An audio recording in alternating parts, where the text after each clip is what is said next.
थोड़ा देर पहले मैं आपको मोटिवेशनल क्लास समझा रहा था, कैसे तैयारी करें, कैसे क्या करें। लेकिन मैथमेटिक्स का जैसे मैंने बताया कि आपको मैथ, रीजनिंग, इंग्लिश पढ़ना है, तो मैथमेटिक्स पढ़ने से स्टार्ट करने से पहले कुछ मैथमेटिक्स की सिंबॉलिक आपको समझनी चाहिए, क्या क्या इसका सिंबल होती है। तो सबसे पहले आज मैं स्टार्ट कर रहा हूँ मैथमेटिक्स सिंबल। मैथमेटिक्स में अंक के साथ साथ सिंबल भी आता है। तो अंक पद्धति से जितनी भी जुड़े हुए सवाल होते हैं, सारे सवाल हम लोग इसमें पढ़ेंगे। लेकिन साथ ही साथ हमें सारे चीज़ों की सिंबल पढ़ने की आवश्यकता होती है। सिंबल स्टार्ट करने के इसमें बहुत सारे सिंबल होती है। कुछ मैथमेटिक्स है, कुछ फिजिक्स से है, कुछ कंप्यूटर से जुड़ा हुआ, लेकिन सारे को जोड़ते हुए क्रम में सबका अलग अलग कैटेगरी से किया गया है। मैं आपको पूरी तरह से सिंबॉलिक का जितना भी लगभग होता है वो सारा चीज़ मैं आपको समझाऊंगा, जिससे आप बेहतर समझ पाएंगे। चलिए स्टार्ट करते हैं। मैथमेटिक्स सिंबल यानी कि गणित का चिन्ह। तो गणित का चिन्ह में सबसे पहले मैं स्टार्ट करता हूँ, ये है इक्वल का, यानी इक्वल, ये दोनों साइड से अगर बराबर रहेगी इसका मतलब है ये इक्वल है, जिसको अंग्रेजी में इक्वल टू कहते हैं और हिंदी में इसे बराबर कहते हैं। बराबर यानी बराबर कहेंगे, इस हिंदी में बराबर कहेंगे। यानी कि कहने का सेंस है कि x बराबर x, ये बराबर है। x बराबर 1 ये कभी नहीं होता, ये नॉट इक्वल टू होता है। ये मान वैल्यू निकालने के लिए लिखते हैं। कभी भी आप दो चरैखिक समीकरण, एक चरैखिक समीकरण का उपयोग करते हैं, कभी आप x बराबर 1 नहीं निकाल सकते हैं। x के बराबर 1 मान होता है, ना कि x बराबर 1 होता है। जबकि x बराबर क्या होगा, हमेशा x होगा। 2 बराबर 2 होगा, 3 बराबर 3 होगा, 4 बराबर 4 होगा। लेकिन 3 बराबर 4 कभी नहीं ले सकते हैं। 3 बराबर नॉट इक्वल टू 4 होगा, लेकिन 3 बराबर 4 के मान होंगे और बराबर नहीं होते। इस बात को क्लियर हो गया। बराबर और मान दोनों अलग चीज। जैसे कि इस बॉडी का नाम महेश सुरेश रखा, ये इसके मान है, ना कि इस बॉडी बराबर महेश है। बात समझ गए। राम, दुनिया में बहुत सारे चीज का नाम होता है। हर व्यक्ति का नाम 10 व्यक्ति में से 5 व्यक्ति, 4 व्यक्ति, 2 व्यक्ति का नाम राम हो सकता है। क्या राम बराबर बॉडी होगा? नहीं, बॉडी बराबर बॉडी होगा, राम बराबर नाम होगा। इसलिए इस बात को याद रखेंगे, x इक्वल टू एक्स। एक चीज मैं बता दूं कि इसमें राशि जो होती है, मैथमेटिक्स में 2 राशि होती है, चर राशि और अचर राशि। चर राशि क्या होती है, थोड़ा सा हम समझ लें। चर और अचर, ये राशि है। ऐसी एक चीज और मैं बता दूं आपको, राशि मैथमेटिक्स में 2, फिजिक्स में 2, फिजिक्स में सदिश अदिश, मैथ में भी चर और चर, लेकिन जीवन वैवाहिक लेवल में 12 राशियाँ होती है। तो यहाँ पर ये राशियाँ हमको वो जीवन ज्योतिषी वाला नहीं पढ़ना है, ये पढ़ना है। ज्योतिषी वाला लाइफ पे भी आता है, जैसे मेष राशि का सिंबॉलिक क्या है, तुला राशि का सिंबॉलिक क्या है, सब जाननी चाहिए आपको। कंपटीशन में पूछा जाता है, कंपटीशन में हर एक कोना का चीज़ आपसे पूछा जाता है। इसका मतलब है कि हमें हर एक कोने की चीज़ को समझ के बूझ के रखना होगा और इसे समझाना पड़ेगा। बात समझ रहे मेरी बात को। तो राशि मैथमेटिक्स में 2 होती है, एक चर राशि, दूसरा क्या था, अचर राशि। नाम से चर होता है यानी ये चलता होगा, और चर मतलब वो मतलब नहीं होता, यानी इसका जिसका मान नहीं बदलता हो। चर राशि क्या होती है इसको समझिए। जितना भी लेटर होता है A to Z, वहां से लेके ज्यों तक जितने भी लेटर संख्या होती है, संख्या नहीं, लेटर, जितने भी लेटर होते हैं, तो वो जिसका मान निकलता हो, उसे हम चर राशि कहते हैं। जिसका मान नहीं निकलता हो यानी अंक, ठीक है ना, अंक, जितना भी अंक है, डिजिट है, संख्या है, ये सारे संख्या इस किसमें आता है, चर राशि, जिसका मान नहीं बदलता। एक बराबर क्या होगा, इसका मान थोड़ी बदलेगा। जबकि x बराबर 1 लेते हैं, x बराबर 2 लेते हैं, x बराबर -1 लेते हैं, x बराबर -2 लेते हैं, वो चर राशि हो गया, वो चर राशि होगी। जब किसी चीज का मान निकालें तब वो क्या होता है, चर राशि। जब किसी चीज का मान नहीं निकालें, इक्वलिटी है, 2 बराबर 2, 3 बराबर 3, 5 बराबर 5, 10 बराबर 10, तो वो एक प्रकार का अचर राशि। जिसका मान ना बदले उसे हम अचर राशि कहते हैं, जिसका मान बदले उसे हम चर राशि कहते हैं। क्लियर बात है, समझ रहे हैं? चलिए, अच्छी बात है। तो हम लोग यहाँ पे चर राशि और अचर राशि को देखें। दूसरी चीज को हम लोग देखेंगे समझेंगे तो हम लोग इक्वल टू को देख लेंगे बराबर। दूसरा चीज होता है मेरे पास चिन्ह क्या था, प्लस का। प्लस यानी कि जोड़, हिंदी में से जोड़ कहते हैं। लेकिन इसी चीज को हम लोग समझेंगे कि कंपटीशन के सवाल में, या हिंदी हो या मैथमेटिक्स हो, उसके सवाल में हमें और शब्द तथा शब्द का उपयोग किया जाता है, जिसका उपयोग क्या होता है। जैसे कभी कभी सवाल होता है राम और श्याम, तो और शब्द वहां पे क्या करता है, जोड़ता है। ए तथा बी वहां पे क्या करता है, जोड़ता है। तो जहां पे और शब्द रहे, तथा रहे और तथा, योज,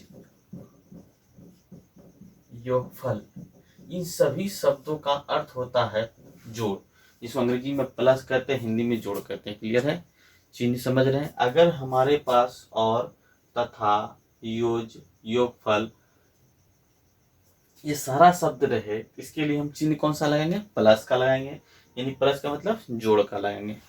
क्लियर सब बात है, आप समझ पा रहे हैं। जोड़ यानी प्लस यानी कि जोड़ का। अब आगे देखेंगे, मेरे पास एक शब्द आता है माइनस, जिसको हिंदी हम लोग क्या कहते हैं, घटाओ। घटाओ, इसका एक ही शब्द का अंतर आता है, अंतर। अंतर आपने सुना होगा, ए बी का अंतर इतना है, ए बी से कम है।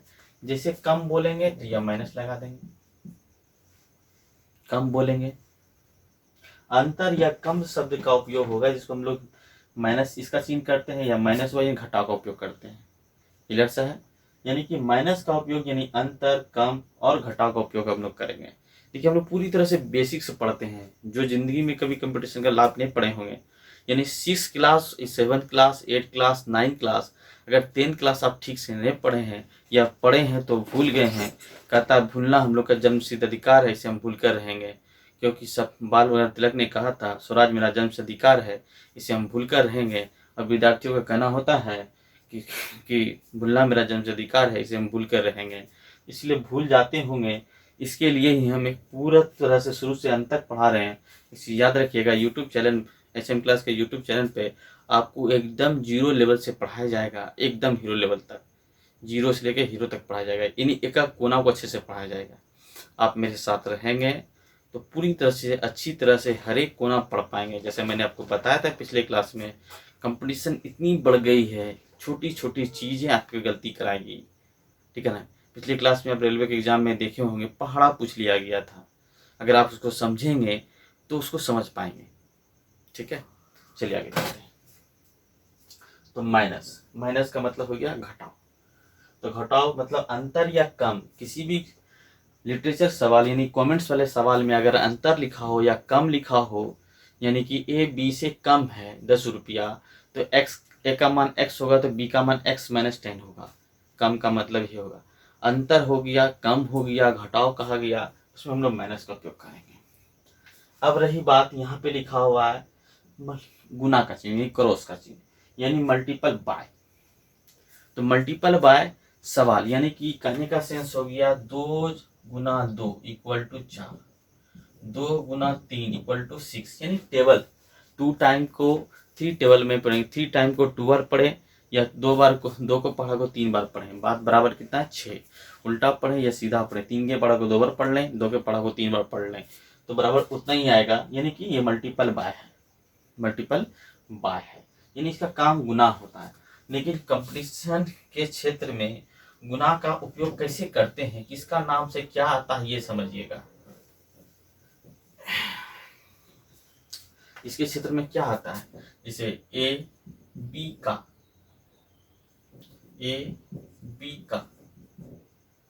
10%, तो का शब्द यहाँ पे किसका उपयोग करेगा, गुना का शब्द क्या करेगा, गुना का। यानी का उपयोग यहाँ पे हमेशा के रूप में गुना के रूप में प्रयोग किया जाएगा, याद रखेंगे। यानी गुना को हिंदी में हम लोग कह सकते हैं का, की, के। अगर का, के, की कहीं भी शब्द में लिखा रहे लिटरेचर में, यानी व्यवहारिक रूप में सवाल में, क्वेश्चन में, तो हमको समझ लेना चाहिए वहाँ पे गुना कहा गया है। एक सिंपल सी बात है, काकी, काकी के लिखा हो, इसका मतलब गुना होगा। क्लियर से बात समझ रहे हैं। चलिए, तो का की हो गया सवाल में ए बी का लिखा रहा, ए बी से नहीं बोला गया, बी का बोला गया, तो ये बी का बोला गया का शब्द को उपयोग कर रहा है, इसका मतलब ये मल्टीपल होगा। चलिए अच्छी बात है, मल्टीपल का क्लियर हो गया, यानी प्लस का चिन्ह। उसके बाद डिवाइड यानी भाग का चिन्ह। डिवाइड एक कंपटीशन में एक ऐसा चिन्ह होता है, भाग का चैप्टर बहुत बड़ा चैप्टर होता है। जब भाग हम लोग अलग से पढ़ेंगे, लगभग 1 घंटे का सेशन या आधा घंटा का सेशन रखेंगे जिसमें भाग को पढ़ पाएंगे। भाग का कैटेगरी अलग अलग होता है, कंपटीशन में भाग से जुड़ा हुआ बहुत सवाल पूछा जाता है। अगर हम भाग पढ़ाएं आपको तो लगभग हमको लगता है कि अगर सप्ताह लग जाएगा, यानी कि 7 घंटे क्लास हो सकती है। लेकिन हम शॉर्ट टाइम में भाग पढ़ेंगे, कम से कम 1 घंटे 1.5 घंटा में सब भाग को पढ़ेंगे अलग से, ठीक है। चलिए, डिवाइड, यहाँ पे भाज्य शब्द आता है कभी, भाज्य, भाजक, भागफल, शेषफल, ये सभी चीज ये डिवाइड का चीज है, भाग का चीज, ठीक है, डिवाइड का चीज। जैसे सिंबल क्या हुआ, जैसे कि 4 डिवाइडेड 2 इक्वल टू 2 जान रहे हैं, 14 डिवाइडेड 2 इक्वल टू 7, ये डिवाइड का काम है। हम लोग सिंपली रूप से लिख पाते हैं। जब इसी चीज को हम लोग लिखते हैं, अब देखिए कि आपको एक चीज लिखने के लिए सिखा देते हैं, पता नहीं जान रहे कि नहीं जान रहे। भाज्य बराबर यहाँ हो जाएगा भाजक, यहाँ हो जाएगा शेषफल, यहाँ हो जाएगा आपका सॉरी यहाँ होगा भागफल,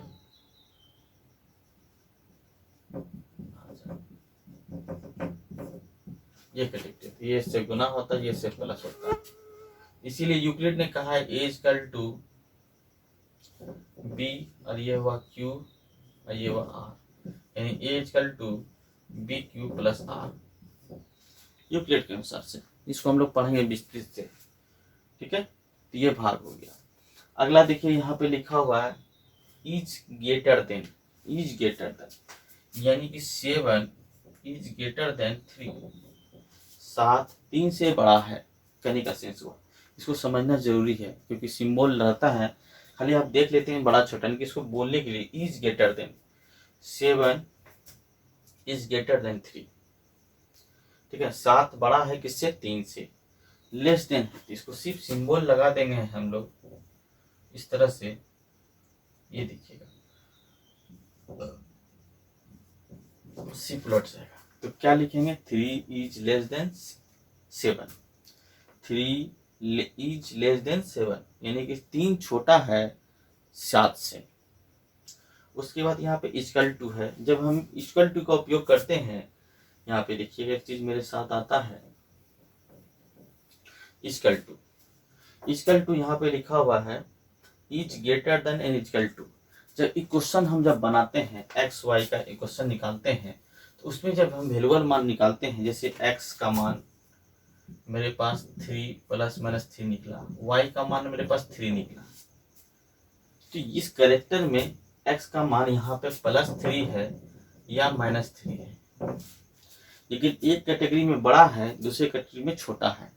तो इस कंडीशन से जो सिंबॉलिक चिन्ह लगेगा एक्स के बारे में और वाई के बारे में, यानी कि एक्स और वाई के बारे में, तो ये कैटेगरी से ये सिंबल लगेगा, यानी कि वाई जो है, यानी एक ही सिंबल वाई में दिया हुआ सिर्फ प्लस, एक्स का मान देखिए प्लस माइनस दोनों दिया गया है। इस कंडीशन से क्या होगा, इसके कंडीशन से ये होगा। जैसे कभी कभी सवाल आपने देखा होगा कि x इक्वल टू 3 दिया, लेकिन y स्क्वायर बराबर 9 दे दिया है। तो इस कैटेगरी जब हम करते हैं तो y इक्वल टू मेरे पास जो निकालते हैं √9, तो y इक्वल टू क्या होगा, +-9, +-3। यहाँ पर हमको सिंबल कैसा लगेगा, यानी सिंबल लगेगा x less than equal to y, x y के बराबर भी है और x से बड़ा है, क्योंकि x का मान यहाँ पे 3 था। ये भी कभी कभी होता है कि इस क्वेश्चन को इस तरह सजाया जाए, x - 3 = 0 और x बराबर इतना, तो बराबर मान बात करें। तो आप इस तरह समझेंगे, जब इस तरह का सवाल हो तो आप इस तरह को समझना होगा, इस तरह से बनाना होगा। तो x बराबर यहाँ पे कितना हो जाएगा, 3 होगा, 3 होगा, यहाँ y बराबर इतना हो जाएगा। फॉर एग्जाम्पल एक सवाल समझाते हैं आपको, देखेंगे।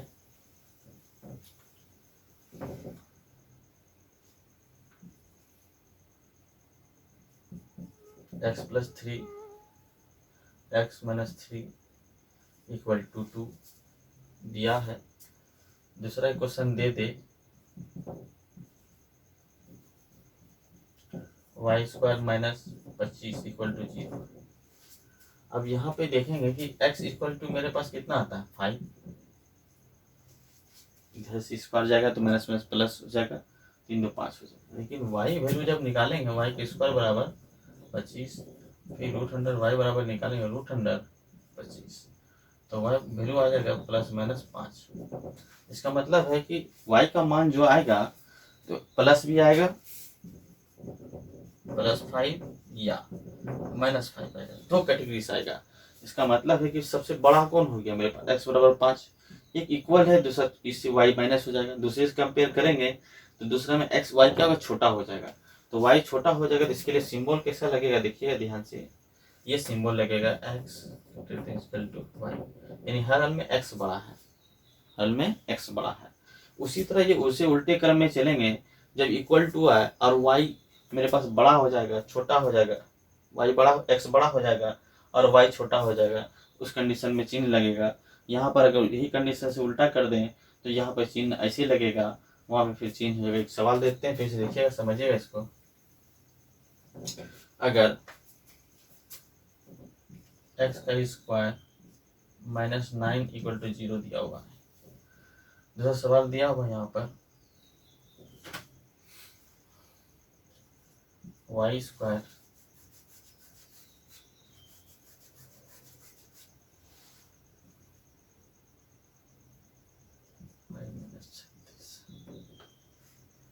या मान लीजिए y बराबर 3 लेते हैं।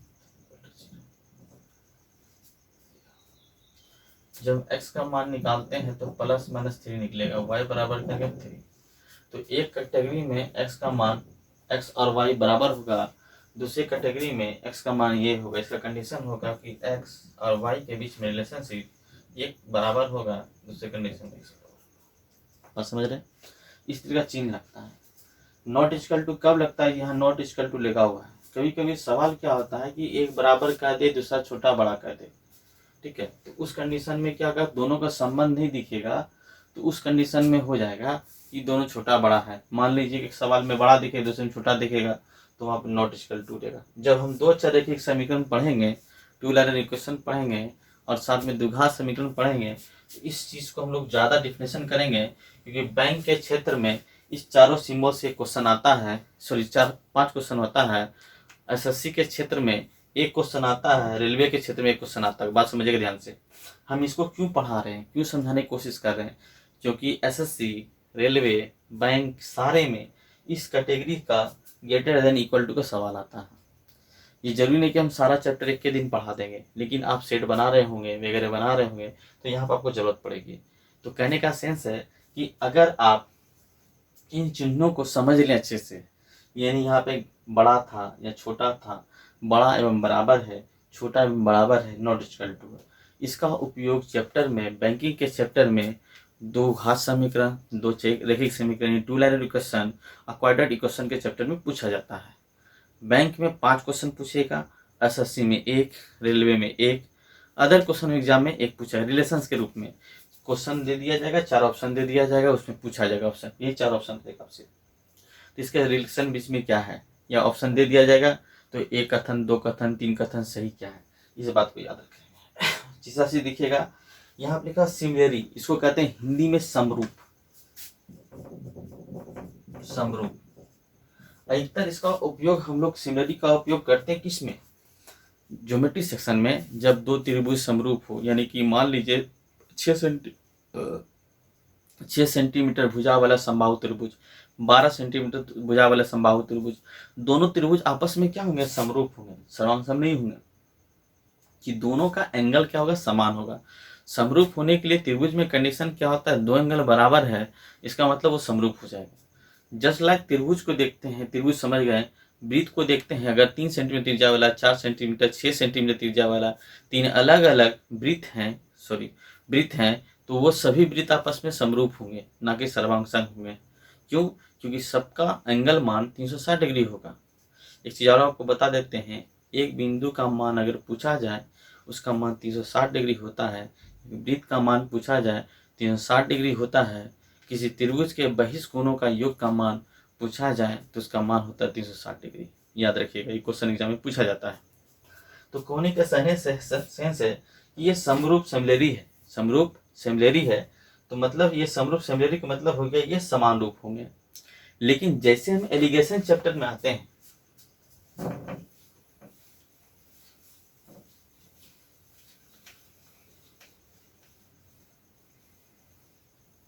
एलिगेशन चैप्टर में आते हैं तो यहाँ पे इसको माइनस को बचाने के लिए किया जाता है। जैसे कि 8 दे दिए, 7 दे दिए, यहाँ 5 दे दिए, ये क्या सिमिलरी में आता है क्या? नहीं, गलत हो जाएगा। अगर यहाँ 5 दे देंगे तो ये 7 देने की सिमिलरी में आएगा, ये इससे घटेगा तो 7 में 5 घटाएंगे 2 बचेगा, इसमें इसको घटाएंगे तो 1 बचेगा। सिमिलरी का उपयोग करते हैं, यानी कि यहाँ किस रूप में 8 सिमिलरी 7, 5 सिमिलरी 7, इसके रूप से ये आंसर मेरे पास यहाँ ऐसे इसको लिखा जाता है, ऐसे इसको लिखा जाता है। तो यहाँ पे ये एलिगेशन चैप्टर, मिशन चैप्टर में हमको सिमिलरी का उपयोग किया जाता है, किस रूप में? घटाव के रूप में। क्लियर है? चिन्ह का उपयोग किया जाता है, हम बता रहे हैं, आपको ध्यान समझिएगा, चिन्ह। क्लियर है? इसको से कहते हैं सिमिलरी। उसके बाद यहाँ पे देखिएगा सर्वांग सम। जैसे मैंने कहा था कि समरूप और सर्वांग सम क्या क्या चीज है, इसको हम लोग समझेंगे। अब देखिएगा, एक वृत्त है, ये 3 सेंटीमीटर त्रिज्या वाले हैं, ये 4 सेंटीमीटर त्रिज्या वाले हैं, ये 6 सेंटीमीटर है, सारे आपस में समरूप हैं, समरूप है, ना कि सर्वांग सम है। सर्वांग सम होने के लिए ये भी 6 होगा, ये भी 6 होगा और ये भी 6 सेंटीमीटर त्रिज्या वाले होंगे, सबका त्रिज्या देखिए समान होगा, तब ये किस में आएगा? कॉन्ग्रुएंट में, यानी कि सर्वांग सम में आएंगे। क्लियर है? इस बात को आप समझ गए। यहाँ पर भी यानी कि सर्वांग सम। त्रिभुज में कंडीशन वही होता है, 6 सेंटीमीटर समबाहु त्रिभुज है, अगला ये 12 सेंटीमीटर है, अगला ये 15 है, ये तीनों चीज मेरे पास से सिंबॉलिक है, तो यहाँ पे इसको कहते हैं समरूप। जो हम लोग यहाँ पे लिखे हैं समरूप, यानी इसका समरूप का काम होगा। लेकिन जैसे सर्वांगसम होगा तो ये इसका मान भी 12, इसका मान भी 12, इसका मान भी 12, इसका मान भी 12, इसका मान भी 12, इसका मान भी 12। तो ये जब कैटेगरी होता है इसको हम लोग सर्वांगसम कहते हैं। अगला चीज मेरे पास शब्द आता है, इसको बहुत अच्छे से समझना होगा कि जरूरी है, किसी कंपटीशन के लाइन में ये पूछा भी जाता है। यहाँ पे देखिए क्या लिखा हुआ, करेक्ट। और इसको हिंदी में कहते हैं और का भी सिंबल कहते हैं, और का सिंबल, लेकिन काम अलग अलग है। जैसे कि हम लिखते हैं राम मोहन जाता है, तो यहाँ पे हिंदी के लैंग्वेज में यहाँ पर अगर ऐसे लगा दे, इसका मतलब यहाँ पे और शब्द लिखा हुआ, हम लोग को गैपिंग छूट जाता है तो यहाँ पर ये लगाते हैं। कंप्यूटर के क्षेत्र में एरो का काम करता है, लेकिन मैथमेटिक्स का काम इसका अलग है। कंप्यूटर के क्षेत्र में इसका काम अलग है, लेकिन हम लोग पढ़ रहे हैं क्या? मैथमेटिक्स। तो मैथमेटिक्स में इसका उपयोग यही है। अब देखेंगे कि अगर हमको x या काटेड का उपयोग y किया, इसका मतलब क्या था? तो x to the power y होगा। तो मतलब इसका उपयोग किस रूप में हो रहा है? पावर के रूप में। अगर 3 टू काटेज करेक्ट 2 दिया हो, इसका मतलब 3 पे पावर 2, इसका मतलब 9। बात समझ पा रहे हैं? अगर हम 3 पे काटेज 2, काटेज हम दे दिए 3, इसका मतलब है कि 3 पे पावर 2 पे पावर 3, यानी मेरे पास 3 पे पावर 8, वो आप कर लीजिएगा। बात समझ पा रहे हैं? अच्छी तरह से समझ पा रहे हैं? तो काटेज का मतलब ही होता है ये। ग्रुप डी में इस बार एग्जाम में पूछा गया क्वेश्चन है, आप देखेंगे ये क्वेश्चन पूछा गया था 2 मतलब कितना है? तो 2 पे पावर 2 पावर 2, इसका मतलब 2 पावर कितना हो गया? 4, डेट मीन 16। बस समझ गए? अगर हमको पावर 3 काटेज 3 cot(2). ये दिया, इसका आंसर हमसे पूछा जाए तो 3 पावर 2 यानी 3 पावर 9 आप करेंगे 27 गुना 27 गुना 27 आप कर लेंगे इसको, क्या आएगा आपका। क्लियर है।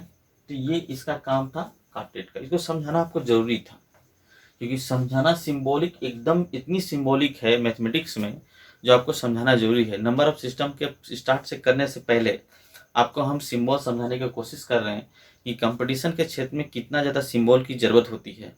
आप देखेंगे सिंबल अभी बहुत ज़्यादा मात्रा में सिंबल आपको मिलेगा। अभी तो स्टार्टिंग किए हैं, भी बोर्ड मास में भी सिंबल का उपयोग होता है, सारे जगह होता है। इस बार टेक्नीशियन के क्षेत्र में भी सिंबल का उपयोग किया गया, उसमें क्वेश्चन पूछा गया है। इसका मतलब है कि हम सिंबल को बारीकी बारीकी से समझेंगे जिससे सिंबल को क्लियर कर पाए। देख रहे हैं, चलिए ठीक है आगे देखते हैं। तो ये काटेड हो गया। अब मेरे पास एक चीज देते हैं यहाँ पे इन्फिनिटिव। अब इन्फिनिटिव शब्द को हम लोग सिंपली रूप से कह देते तो परिभाषित, इसको भाषित कहते हैं, जिसका कोई परिभाषा नहीं है उसको इन्फिनिटिव कहते हैं। लेकिन ये इन्फिनिटिव शब्द मैथ और फिजिक्स में अलग अलग है।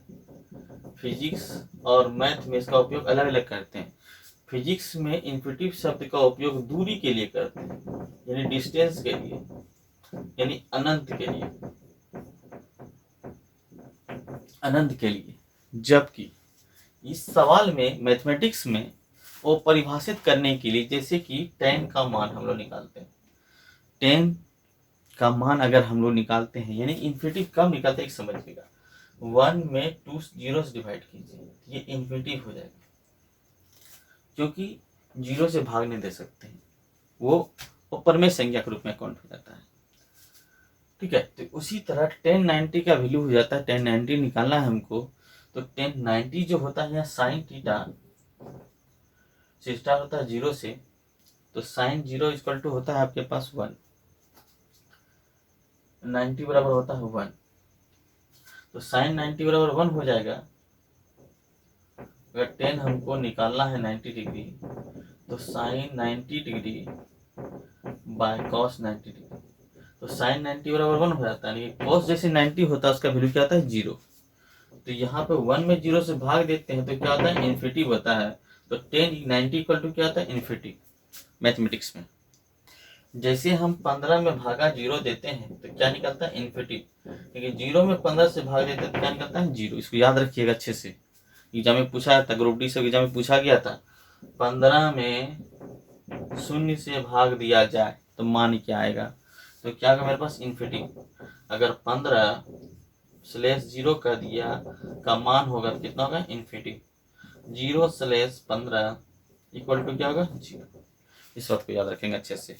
यानी कहने का सेंस हो गया, अगर किसी आदमी पर ब्रह्मांड गिर जाएगा, कोई पता होगा नहीं, ब्रह्मांड गिर जाए आप पे या हम पे गिर जाए, जैसे कि यूट्यूब पे देखिएगा कुछ दिन हला हुआ था, टिकटॉक पे हला हुआ था कि ब्रह्मांड गिर रही है, उल्का पिंड गिरी, पूरा पृथ्वी खत्म हो जाएगा 29 तारीख को। ऐसा कुछ गलत है, फादा नासा के द्वारा वगैरह के द्वारा बताएगा तो गलत है। तो मतलब कि ब्रह्मांड अगर आप पे गिर जाए तो यानी कि आप इन्फिनिटिव चले जाएंगे, यानी काउंटिंग आपकी नहीं हो सकती है, तो इन्फिनिटिव हो जाएगी। लेकिन आपको ब्रह्मांड में फेंका जाए, आप तैरते रहेंगे, यानी कि आप शून्य में चले जाएंगे। ब्रह्मांड इक्वल टू शून्य, कहता है आकाश पिंड शून्य है, यानी शून्य में आप चले जाएंगे। तो क्लियर है, यानी कि आपको आकाश में फेंका जाए। चलिए, तो ये समझ गए। तीसरा चीज मेरे पास यहाँ पर आता है, ये चीज हम लोग समझ गए। तो ये चीज उसके बाद मेरे पास उल्टा ए जब रहे मैथमेटिक्स के क्षेत्र में फॉर ऑल करता है, ये ज्यादातर सेट थ्योरम उपयोग किया जाता है। उल्टा ए दे दिया तो ये सेट थ्योरम वगैरह से में फॉर ऑल मतलब सभी के लिए तो यहाँ उपयोग करते हैं। तीसरा चीज ये पा है, एक चीज ध्यान दीजिएगा, पाए के बारे में बहुत ज्यादा एग्जाम में कॉम्पिटिशन पूछा जाता है। ज्योमेट्री सेक्शन के लिए पाए अलग होता है, मान के लिए अलग वैल्यू होता है, सबके अलग अलग काम होता है। सबसे पहले जान लीजिए पाए का आविष्कार किसने किया था। पाए का आविष्कार 5वीं सदी में आर्यभट्ट ने किया था। आर्यभट्ट कौन थे, बिहार में पटना में जन्म हुआ था, खगोल में उनका। बहुत बड़े गणितज्ञ और खगोल शास्त्री थे जो चंद्रगुप्त द्वितीय के दरबार में रहते थे और उन्होंने खगोल शास्त्र में अध्ययन किया, जिन्होंने पाई का आविष्कार किया, तो उन्होंने पाई का मान जो दिया था वो दशांक में दिया था, 3.142 वगैरह दिया था, और 4 अंक थे। एग्जाम में पूछा जाता है, यूपीएससी एग्जाम में पूछा गया है, पाई का मान आर्यभट्ट के द्वारा कितने दशमलव अंकों तक दिया गया, कितने दशमलव तक, 4 अंकों तक। क्लियर है? तो 4 अंकों दशमलव तक दिया गया पाई का मान इसके द्वारा। क्लियर आपके पास?